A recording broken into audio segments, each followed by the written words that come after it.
Hey guys, a little solemn one today. Rule 125 of the Rules of Acquisition is you can't make a deal if you're dead. Now, it's really important to take this on board. So when it comes to taking risks with a business, never take a risk that is potentially going to damage or destroy your business. When it comes to running your business, what you've got to do is think of yourself, think of your business, think of your employees before taking any absurd risks. Now, there are some people out there, and I've come across this when I've talked to business owners, they will hire a marketing team to do all of their work for them. One of the reasons I'm making this channel is so that people can do stuff at low budget, so it is not going to kill their business and it will help them.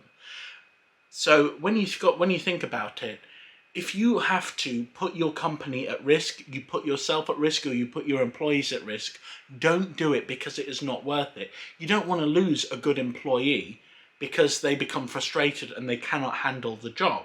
You do not want to lose your business because that is your income. You do not want to lose yourself.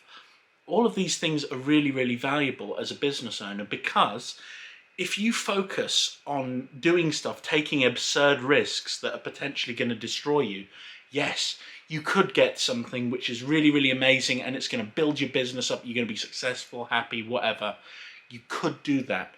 But the other side of things is it is dangerous. It is so dangerous. And the most important thing, especially if you're starting off as a business, you've got no funds saved up. You should always save up funds before you try anything. If you have got enough money to spend on trying new things, that is great. But if it's going to break the bank, don't risk it because it is not worth it. Anyway, hope this helps. Take care. Bye.